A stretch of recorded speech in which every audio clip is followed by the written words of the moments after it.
उत्थान क्लासेज में आपका स्वागत है। यह चैनल प्रतियोगी परीक्षाओं के लिए उपयोगी है।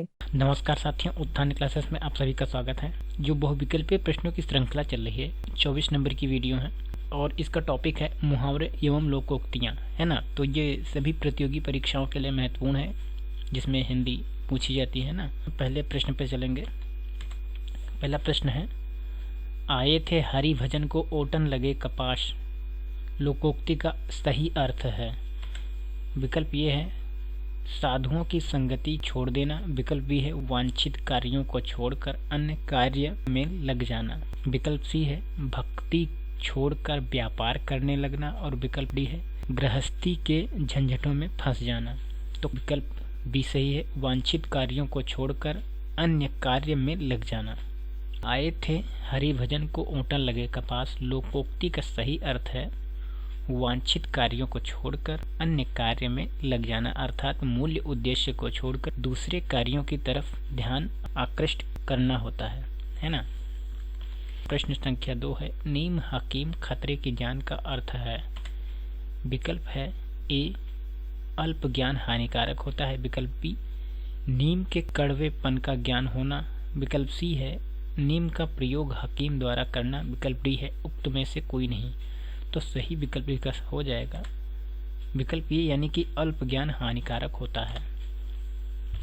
नीम हकीम खतरे की जान लोकोक्ति का उपयुक्त अर्थ है अल्प ज्ञान हानिकारक होता है। प्रश्न संख्या 3, बांझ क्या जाने प्रसव की पीड़ा का अर्थ है। विकल्प ये है दूसरों का दुख दर्द नहीं समझना। विकल्प बी है सहानुभूति नहीं दिखाना। विकल्प सी है संतानहीन होना। विकल्प डी है जिस पर बीतती है वही जानता है। तो करेक्ट आंसर हो जाएगा इसका डी, यानी कि जिस पर बीतती है वही जानता है। बांझ क्या जाने प्रसव की पीड़ा का अर्थ है जिस पर बीतती है वही जानता है, अतः डी विकल्प सही है। प्रश्न संख्या 4, कान का कच्चा होना मुहावरे का अर्थ है। विकल्प ये है बहरा होना। विकल्प बी है सुनी सुनाई बातों पर विश्वास करना। विकल्प सी है सभी पर अविश्वास करना। और विकल्प डी है कम सुनाई देना। तो करेक्ट आंसर हो जाएगा इसका विकल्प बी, यानी कि सुनी सुनाई बातों पर विश्वास करना। कान का कच्चा होना मुहावरे का उपयुक्त अर्थ है सुनी सुनाई बातों पर विश्वास करना या हर किसी के कहने पर भरोसा कर लेना होता है ना। प्रश्न संख्या 5 है, घुटने टेकना मुहावरे का अर्थ है। विकल्प ए है घुटने में दर्द होना। विकल्प बी है दुखी होना। विकल्प सी है हार मान लेना। विकल्प डी है विजय प्राप्त करना। तो करेक्ट आंसर हो जाएगा सी विकल्प, यानी कि हार मान लेना। घुटने टेकना मुहावरे का अर्थ है हार मान लेना। प्रश्न संख्या 6 है, कलेजे पर सांप लौटना मुहावरे का अर्थ है। विकल्प ये है दुखी होना। विकल्प बी है ईर्ष्या से जल उठना। विकल्प सी है दुश्मनी निकालना। और विकल्प डी है दीनता प्रकट। तो करेक्ट आंसर हो जाएगा विकल्प बी, यानी कि ईर्ष्या से जल उठना। कलेजे पर सांप लौटना मुहावरे का अर्थ है ईर्ष्या से जल उठना। प्रश्न संख्या 7, अक्ल पर पत्थर पड़ना मुहावरे का अर्थ है। विकल्प ये है मूर्ख बन जाना। विकल्प बी है अपमानजनक बात कहना। विकल्प सी है बुद्धि भ्रष्ट होना। और विकल्प डी है बेफिक्र होना। तो करेक्ट आंसर हो जाएगा इसका बुद्धि भ्रष्ट होना। अक्ल पर पत्थर पड़ना मुहावरे का अर्थ बुद्धि भ्रष्ट होना है, अतः विकल्प सी सही है। प्रश्न संख्या 8, अंडे सेना मुहावरे का अर्थ है। विकल्प ये है मुर्गी का चूजों के ऊपर बैठना। विकल्प बी है स्वावलंबी होना। और विकल्प सी है स्वार्थ सिद्ध करना। और विकल्प डी है घर में बेकार बैठना। तो करेक्ट आंसर हो जाएगा इसका करेक्ट आंसर हो जाएगा विकल्प डी, यानी घर में बेकार बैठना। अंडे सेना मुहावरे का अर्थ है घर में बेकार बैठना, अतः विकल्प डी सही है। प्रश्न संख्या 9, जूतम पैजार मुहावरे का अर्थ है। विकल्प ये है लड़ाई झगड़ा होना। विकल्प बी है लूट मचाना। और विकल्प सी है छीना झपटी करना। और विकल्प डी है किसी वस्तु की बहुतायत। तो करेक्ट आंसर हो जाएगा विकल्प ये, जूतम पैजार मुहावरे का अर्थ है लड़ाई झगड़ा होना, अतः विकल्प ये सही है। प्रश्न संख्या 10, पौबारा होना मुहावरे का अर्थ है। विकल्प ये है बसंत ऋतु का आगमन। विकल्प बी है भाग जाना। विकल्प सी है अत्यधिक लाभ लेना। और विकल्प डी है वर्ष भर काम करना। तो इसका करेक्ट आंसर हो जाएगा विकल्प सी, यानी अत्यधिक लाभ लेना। पौबारा होना मुहावरे का अर्थ है अत्यधिक लाभ कमाना या लेना। अतः विकल्प सी सही है। और प्रश्न संख्या 11, बालू से तेल निकालना मुहावरे का अर्थ है। विकल्प ए है असंभव कार्य करना, विकल्प बी है बहुत साधन संपन्न होना, विकल्प सी है शीघ्र नष्ट होने वाली वस्तु, और विकल्प डी है पूर्णतः स्वास्थ्य होना। तो करेक्ट हो जाएगा आंसर विकल्प ए यानी कि असंभव कार्य करना। बालू से तेल निकालना मुहावरे का अर्थ है असंभव कार्य करके दिखाना। इसका प्रयोग लिखा गया है, वैसे मैं पढ़ दे रहा हूँ, बाकी तो आप लोग इसका प्रयोग मतलब खुद से भी बना सकते हो।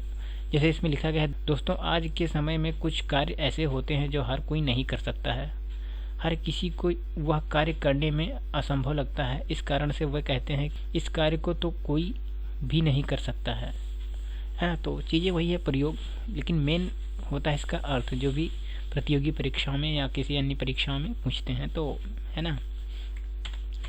और प्रश्न संख्या 12, जीभ लपलपाना मुहावरे का अर्थ है।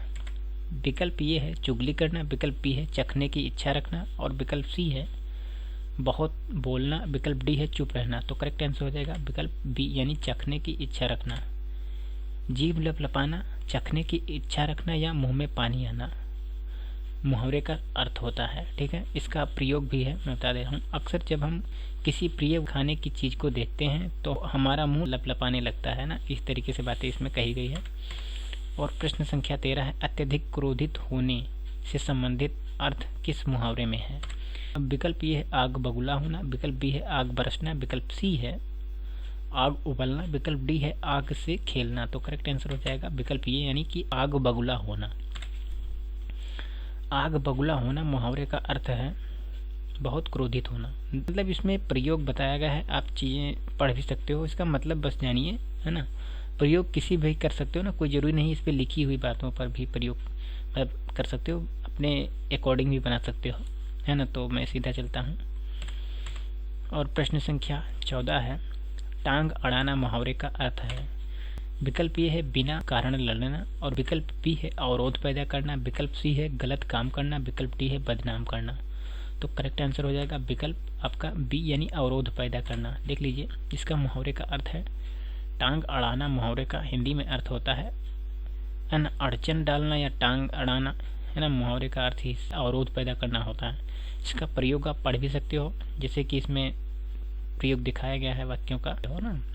बाकी आप जिसकी ज़रूरत जैसे मुहावरे का प्रयोग करना हो तो अपने अकॉर्डिंग प्रयोग कर सकते हो। मेन इसमें होता है मुख्य रूप से देखा जाए तो उसका अर्थ क्या होता है ना, तो ये चीज़ें आप ध्यान रखेंगे। अब प्रश्न संख्या 15 आधा तीतर आधा बटेर मुहावरे का अर्थ बताना है। विकल्प ये है छोटा बड़ा होना, विकल्प बी है रंग बिरंगा होना, विकल्प सी है बेमेल और बेढंगा होना, और विकल्प डी है उचित सामंजस्य। तो करेक्ट आंसर हो जाएगा विकल्प सी बेमेल और बेढंगा होना। आधा तीतर आधा बटेर अर्थात कोई पूर्ण विशेष मेल नहीं, इसलिए इसका अर्थ बेतुका और बेमेल भी होगा, है ना। तो ध्यान रखेंगे विकल्प सी सही है। और प्रश्न संख्या 16 अंधा होना मुहावरे का अभिप्राय है। विकल्प ए है आंखों से ना दिखाई देना, विकल्प बी है आंख से काना, विकल्प सी है विवेक भ्रष्ट होना, और विकल्प डी है जहां धांधली का बोलबाला हो। तो करेक्ट आंसर हो जाएगा विकल्प सी यानी कि विवेक भ्रष्ट होना अर्थात बुद्धि भ्रष्ट होना, है ना। अंधा बनना मुहावरे का अर्थ है जानबूझकर किसी बात पर ध्यान न देना, है ना। तो सीधा सा मतलब यह है कि उसकी बुद्धि मतलब भ्रष्ट हो गई है ना। प्रश्न संख्या 17 चिराग तले अंधेरा लोकोक्ति का अर्थ है। विकल्प ए है अपनी बुराई ना दिखाई देना, विकल्प बी है काम न जानना और बहाने बनाना, विकल्प सी है ना कारण होगा ना कार्य होगा, विकल्प डी है परिश्रम का फल अंधेरे से उजाला लाता है। तो करेक्ट आंसर हो जाएगा विकल्प ये यानी कि अपनी बुराई दिखाई न देना। चिराग तले अंधेरा होना मुहावरे का अर्थ है अपनी बुराई न दिखाई देना। ये प्रयोग बताया गया है, लेकिन अगर मुख्य रूप से देखा जाए तो इसके अर्थ ही इम्पोर्टेंट है, यानी कि क्योंकि चीज़ें वहीं से बनती है, वहीं से उसका मतलब क्वेश्चंस ऐसे ही मतलब बनाया जाता है। प्रयोग अगर पूछता नहीं है, अगर पूछेगा तो खुद ही बना सकते हो, अर्थ जानना बहुत ज़रूरी होता है। प्रश्न संख्या 18 कलाई खुलना मुहावरे का भावार्थ है।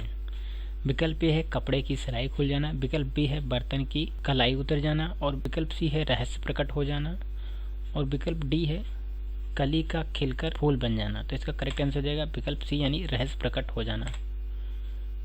कलाई खुलना मुहावरे का अर्थ है भेद खुलना अर्थात रहस्य खुलना, है ना। तो सिंपल सी बात है। अब इसमें प्रयोग भी दिखाया गया है। सेवाराम बहुत दिन से घोटाला कर रहा था, आज उसकी कलाई खुल गई, अर्थात वो उसका रहस्य जो भी चीजें मतलब छिपा रहा था वो चीज प्रकट हो गया, ऐसा दिखाया गया। प्रश्न 19 है शैतान की आंत मुहावरे का अर्थ है। विकल्प ये है बहुत लंबी वस्तु, विकल्प बी है बर्तन की कलाई उतर जाना, विकल्प सी है रहस्य प्रकट हो जाना, और विकल्प डी है कली का खिलकर फूल बन जाना। तो करेक्ट आंसर हो जाएगा विकल्प ये यानी कि बहुत लंबी वस्तु। शैतान की आंत का अर्थ है बहुत लंबी वस्तु, है ना। अन्य विकल्प असंगत हैं, चीजें वही बताई गई है ना। विकल्प ये सही है। अब इसका प्रयोग कैसे भी कर सकते हो, इसलिए मैं ज़्यादा डिटेल इसका पढ़ूंगा नहीं। और प्रश्न संख्या 20 है अंतरपट खुलना मुहावरे का अर्थ है। विकल्प ये है रहस्य प्रकट हो जाना, विकल्प बी है काम न जानना और बहाने बनाना, विकल्प सी है विवेक भ्रष्ट होना, विकल्प डी है चतुराई से काम लेना। है तो विकल्प डी है चतुराई से काम लेना। तो करेक्ट आंसर हो जाएगा विकल्प डी यानी चतुराई से काम लेना। अंतरपट खोलना मुहावरे का अर्थ है चतुराई से काम करना या चतुराई से काम लेना होता है ना। तो ये चीज़ ये थी। अपना बहुमूल्य समय देने के लिए बहुत बहुत धन्यवाद। उत्थान क्लासेज के संस्थापक अंबुज की तरफ से आप सभी को सफल होने की अग्रिम शुभकामनाएं।